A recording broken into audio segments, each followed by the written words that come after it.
and he brought the Free State Constitution with him, right? So that lasted from 1922, right? And in that Free State Constitution, what there was I'm not going to go through it all, but there was Article 17. And in Article 17, there was an oath to the king, right? That politicians had to swear. I'm not too sure if the citizens have to swear as well, but politicians have to swear an oath to the king, okay? So that was in operation up until 11th of December 1936. And the reason why that ceased to exist was because King Edward abdicated.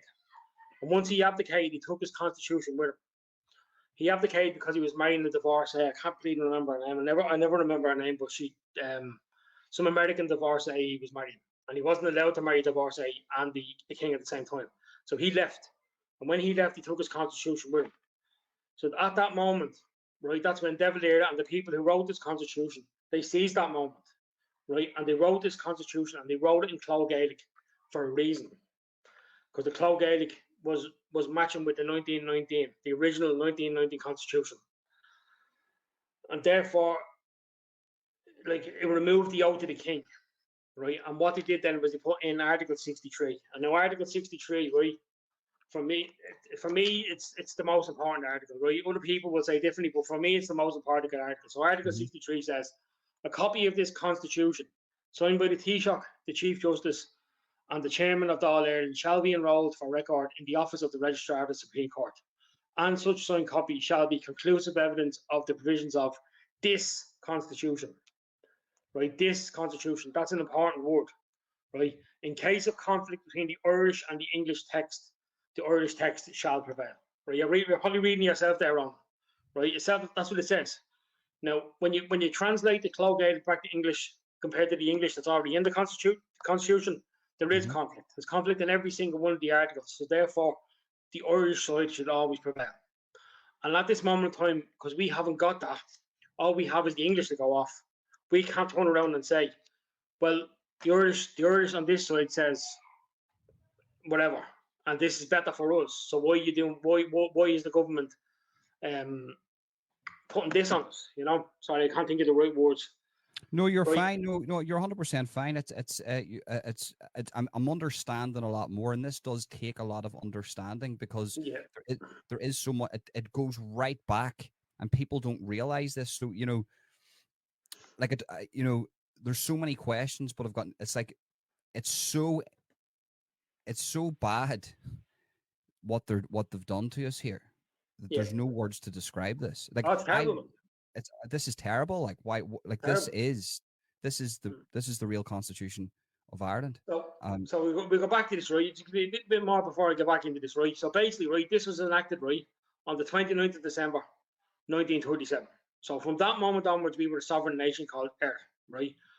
So therefore, we were our own country, right?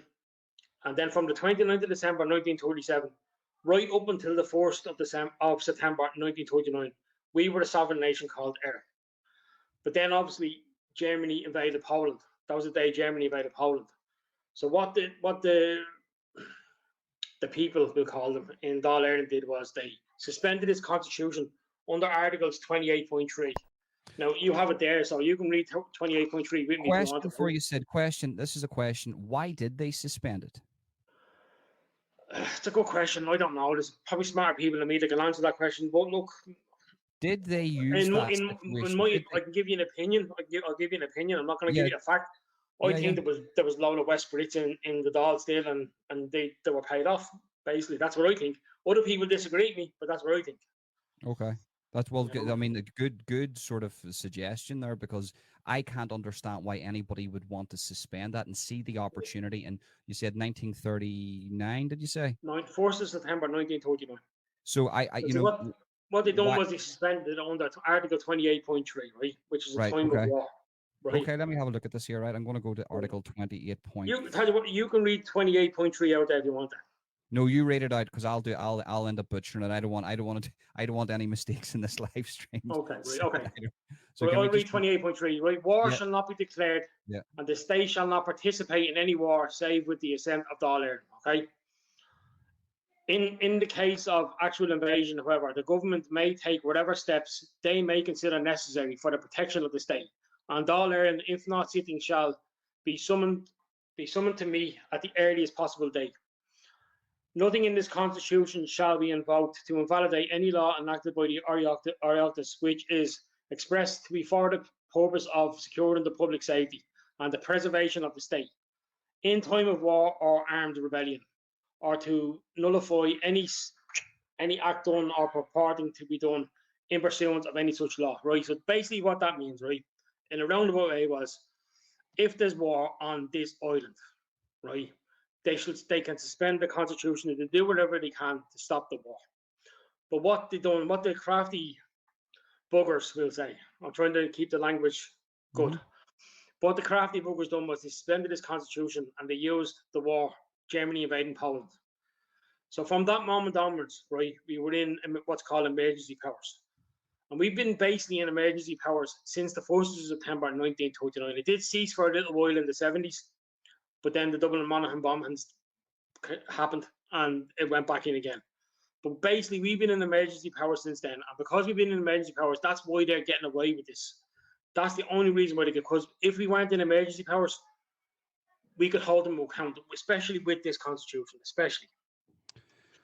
Wow. So what people need to realize is that it's the suspension of this that's worrying to me. They used an article in this here to suspend it itself, but no. there was sorry, was I wrong? No, they use an article, right? But they used it as a time of war. Yes, but that's what it is. What it really is an artificial time of war. Yes, it's a fraudulent time of war, because although there was war happening, it wasn't war in Ireland. That's what it was going to get at. Yeah, no, go ahead. Sorry, Ron, go ahead. No, you're 100% fine. No, you want this to be clear, and always correct me, of course, correct me in everything here, because as I say, this is it's like everything wrapped up in this is linguistic. Everything to do with this it's about how you say it. So for me personally, they used that. There wasn't a war within Ireland. Actually, is there anything in this here to do with Ireland's neutrality? Because so there's nothing to do with neutrality. So that, to me, they used a war situation that wasn't happening in Ireland to suspend this. And for me, it can only be for nefarious reasons. Yeah. And there's also another thing as well, right? In this constitution, there is an article, right, and it's called transitory powers. It's Article 51. Mm-hmm. And what that gave them, right, was after the constitution was enacted, it gave them 3 years to make any amendments or changes, right, without having to go to a referendum. But once those 3 years was up, they had to go to a referendum for any amendment after that. But in those 3 years, that's when they done the First Amendment. That's when they changed the meaning of time of war.